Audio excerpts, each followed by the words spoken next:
Ang daming bunga. Sarap sa pakiramdam kapag ang daming bunga ng tanim. Sis Aisa, di ba gusto mo ng talong? Ang dami ditong bunga, sis.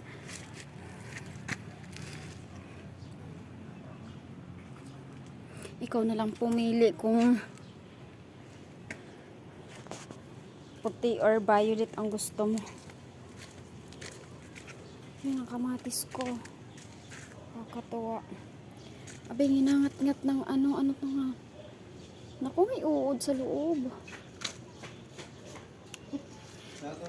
Kaya tingnan mo. Linta yan. Linta, uod yan eh. Tingnan mo, ang laki. Ano yan? Butterfly. Yan o, ang lalaki ng bunga niya.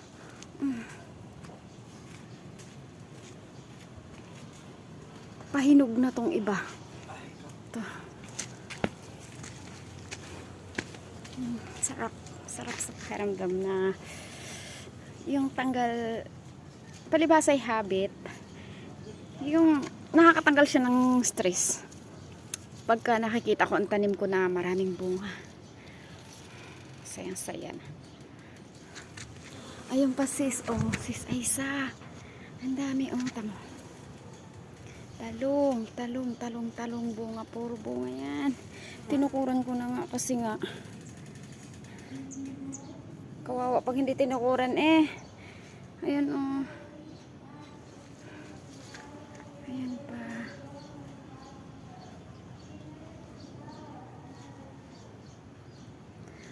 Kung anong gusto mo. Violet, ay saan ko ba ito? Violet or puti. Yan mga violet yan. Oh, kung anong gusto mo. Oh, ayun pa sa ilalim, marami. Oh, yun, doon sa ilalim lahat.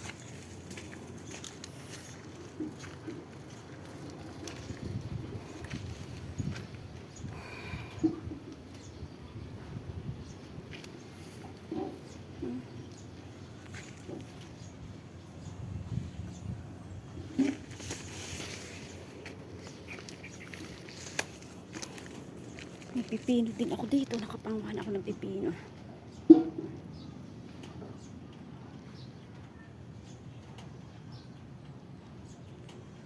Puro ano.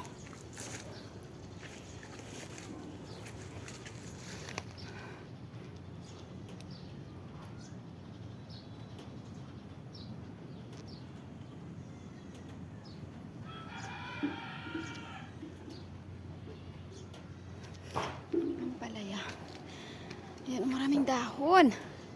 Marami din bulaklak. Maraming bunga. Nahihilo na ako. Kanina pa kasi ako nag-alis ng damo. Sobrang init.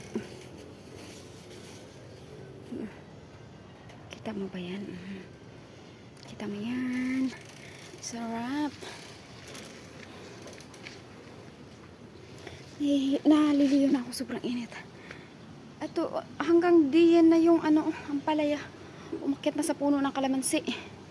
Maraming bunga ang ampalaya, kaya lang yung may mga plastic na yan. Yan, mga binalot ko yung bunga niya. Gawa ng tamo, ang daming nasasayang na ano. Kinakain na insekto, tamo, ang lalaki na nga niya oh. Yan, mga ano yan. Ito, mga bunga to oh. Binalot ko. Kasi nga, sayang. Ang dami kasi niyang, yun o. Nasa taas na yan.